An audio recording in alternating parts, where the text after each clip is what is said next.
Assalamualaikum warahmatullahi wabarakatuh. Halo teman-teman, selamat datang lagi di channel saya.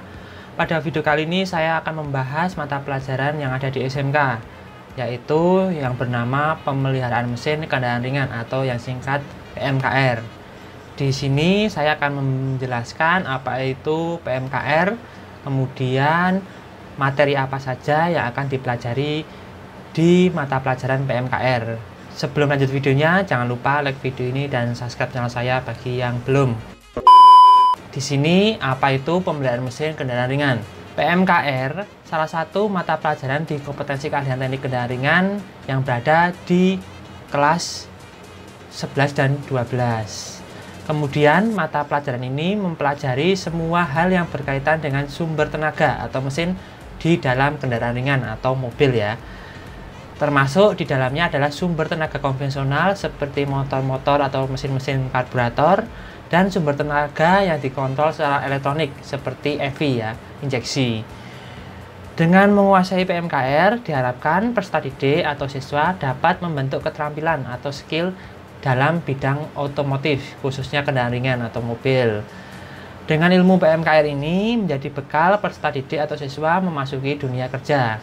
Pemeliharaan mesin kendaraan ringan membahas perawatan berkala mesin kendaraan ringan yang meliputi prinsip kerja dan prosedurnya. Selanjutnya adalah materinya pemeliharaan mesin kendaraan ringan. Akan saya bahas satu persatu ya. Maka dari itu simak sampai selesai ya, agar teman-teman paham materi-materi apa aja yang dipelajari di PMKR. Oke teman-teman, untuk materi yang pertama adalah perawatan berkala sistem utama engine dan mekanisme katup. Perawatan mesin ini termasuk ke dalam perawatan berkala yang biasa dilakukan oleh bengkel. Jadi dapat dipastikan jika ada kendaraan yang melakukan perawatan berkala di bengkel, maka bagian mesin juga ikut dirawat. Dalam bab kali ini, kalian akan belajar bagaimana cara melakukan perawatan mesin yang benar dan sesuai dengan prosedur yang tepat. Tiap mesin memiliki prosedur perawatan tersendiri, namun secara umum prosedurnya tidak jauh beda. Untuk materinya, yang pertama adalah komponen-komponen utama engine, membahas ya seperti piston, head cylinder dan lain sebagainya. Kemudian yang kedua merawatan berkala sabuk penggerak atau yang kita namakan fan belt dan sabuk timing atau timing belt yang ada di mesin. Kemudian perawatan berkala kepala silinder dan celah katup, biasanya menstel celah katup ya. Kemudian tes tekanan kompresi menggunakan kompresi gauge. Setelah itu ada perawatan sistem gas buang, yaitu menganalisis hasil dari uji emisi ya, uji gas buang. Oke, pada materi yang kedua adalah perawatan berkala sistem pelumas. Sebagian besar komponen-komponen pada mesin kendaraan terbuat dari besi dan baja ya. Komponen mesin ada yang bergerak dan terhubung langsung satu sama lain. Saat mesin bekerja, maka komponen-komponen tersebut bergesekan dan menimbulkan panas yang menyebabkan keausan komponen mesin. Untuk itu, pelumas diperlukan untuk mencegah keausan pada komponen-komponen mesin dan mengurangi gesekan antar komponen ya. Pada bab ini, kalian mempelajari lebih lanjut mengenai sistem pelumas, khususnya prosedur perawatan berkalanya. Sistem pelumas termasuk sistem yang memiliki peranan penting dalam sebuah kendaraan. Untuk materinya, kita bisa pelajari komponen-komponen dan cara kerja sistem pelumas itu. Kemudian untuk perawatannya seperti memeriksa kondisi oli, pergantian oli mesin, dan pergantian filter oli. Oke teman-teman, materi yang ketiga adalah perawatan berkala pada sistem pendingin. Sistem pendingin ini merupakan sistem yang berperan untuk menjaga agar temperatur kerja mesin tetap pada temperatur yang ideal.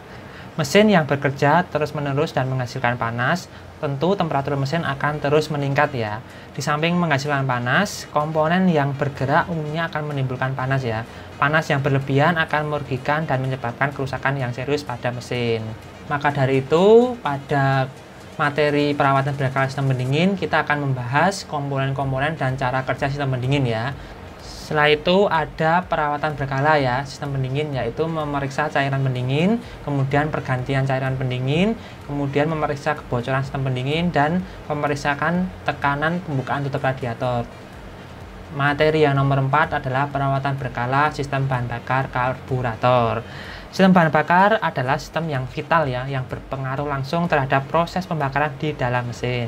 Sistem pembakaran menyediakan campuran udara dan bahan bakar sesuai dengan kebutuhan mesin. Tanpa bahan bakar, maka sistem pembakaran di dalam mesin tidak akan bisa terjadi.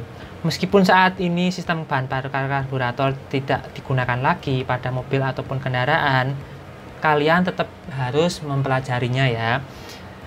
Hal ini karena banyak mobil-mobil dan kendaraan bermotor lainnya masih menggunakan karburator dan sampai sekarang masih digunakan. Maka dari itu, materi yang akan diajarkan yaitu komponen-komponen dan cara sistem kerja bahan bakar yang karburator. Kemudian yang kedua, perawatan berkala sistem bahan bakar karburator yang meliputi pembersihan saringan bahan bakar dan pembersihan dan penyetelan karburator. Oke teman-teman, materi yang nomor 5 adalah perawatan berkala sistem bahan bakar bensin injeksi atau EFI, Electronic Fuel Injection. Seiring dengan perkembangan teknologi dan kesadaran akan lingkungan hidup, maka industri otomotif pun berevolusi. Salah satu bentuk evolusi tersebut merupakan mengaplikasikan sistem kontrol elektronik pada kendaraan bermotor, termasuk mobil. Meskipun bahan bakar karburator ini termasuk golongan yang mudah diperbaiki perawatannya, namun emisi gas buangnya kurang ya, tidak ramah lingkungan. Tujuan utama penggunaan sistem bahan bakar injeksi sebenarnya untuk menekan kadar emisi gas buang pada kendaraan bermotor dan menghemat konsumsi bahan bakar. Sistem bahan bakar ini dikontrol secara elektronik oleh komputer sehingga takaran bahan bakar dapat dibuat akurat dan sesuai dengan kondisi mesin. Maka dari itu, materi yang akan kita pelajari adalah komponen-komponen dan cara kerja sistem EFI, kemudian perawatan berkala sistem bahan bakar bensin injeksi. Yang pertama adalah pembersihan saringan udara, selanjutnya adalah penggantian saringan bahan bakar, kemudian memeriksa saluran bahan bakar dan sambungannya, kemudian pemeriksaan tangki bahan bakar, pengukuran tekanan bahan bakar, pemeriksaan injektor, pemeriksaan pompa bahan bakar, dan pemeriksaan pengaturan tekanan bahan bakar. Selanjutnya, materi yang nomor 6 adalah perawatan berkala Engine Management System atau EMS. Pada bab sebelumnya, teman-teman sudah mempelajari tentang EFI ya, Electronic Fuel Injection. Sistem EFI ini sebenarnya termasuk dalam Engine Management System ya. Apa itu EMS? Mengapa teman-teman harus belajar EMS? EMS pada dasarnya adalah sistem kontrol elektronik yang mengontrol kerja mesin. Pengontrolan ini mencakup kontrol mesin bahan bakar dan sistem pengapian. Jadi EMS menggabungkan pengontrolan dua sistem menjadi satu, yaitu sistem bahan bakar dan sistem pengapian. Hal yang kita pelajari yaitu konsep dasar EMS-nya sendiri, kemudian perawatan berkala sistem kontrol pengapian, kemudian perawatan berkala sistem kontrol emisi gas buang ya. Yang keempat adalah perawatan berkala sistem kontrol katup atau valve. Oke, materi yang nomor 7 adalah perawatan berkala sistem bahan bakar diesel, pompa injeksi inline, dan pompa injeksi rotari. Sistem bahan bakar diesel dapat dikatakan jauh berbeda ya dengan sistem bahan bakar bensin. Karakteristik mesin diesel ini berbeda ya, membuat jenis bahan bakar dan sistem suplai bahan bakarnya juga berbeda. Bahan bakar diesel menggunakan minyak diesel atau yang kita kenal dengan solar. Pada bab kali ini teman-teman mempelajari sistem bahan bakar diesel konvensional. Disebut konvensional karena masih menggunakan komponen mekanis untuk menyalurkan sistem bahan bakar dari tangki ke ruang bakar. Yang pertama kita mempelajari karakteristik dan cara kerja mesin diesel ya. Setelah itu komponen dan cara kerja mesin diesel yang pompa injeksi inline ya, dan pompa injeksi yang rotari. Kemudian perawatan berkala mesin diesel, pompa injeksi inline dan rotari, meliputi pembersihan saringan udara, kemudian pemeriksaan saringan bahan bakar, kemudian pemeriksaan water sedimenter, kemudian pemeriksaan nozzle, kemudian pemeriksaan putaran idle mesin, dan pemeriksaan waktu injeksi bahan bakar atau timing injection. Oke teman-teman, materi yang nomor 8 adalah perawatan berkala sistem bahan bakar diesel common rail. Apa itu common rail? Intinya adalah common rail merupakan EV-nya diesel, elektroniknya diesel. Bila dibandingkan dengan sistem bahan bakar konvensional, common rail ini dapat dikatakan sangat berbeda ya. Perbedaan ini meliputi komponen yang digunakan, kemudian jenis bahan bakar yang digunakan, kemudian sistem kontrolnya. Proses injeksi bahan bakar pada sistem bahan bakar common rail telah diatur secara elektronik. Hasilnya, proses pembakaran lebih sempurna dan lebih sedikit menghasilkan asap atau kebul ya, seperti itu bahasanya. Materi yang akan kita pelajari, yaitu yang pertama komponen dan cara kerja mesin diesel pompa common rail, kemudian perawatan berkala mesin diesel common rail yang meliputi pembersihan saringan udara, pemeriksaan saringan bahan bakar, pemeriksaan water sediment meter, pemeriksaan nozzle, kemudian pemeriksaan putaran idle, dan pemeriksaan waktu injeksi bahan bakar atau timing injection. Oke, materi yang nomor 9, materi terakhir ya, pemeriksaan hasil perawatan berkala mesin kendaraan.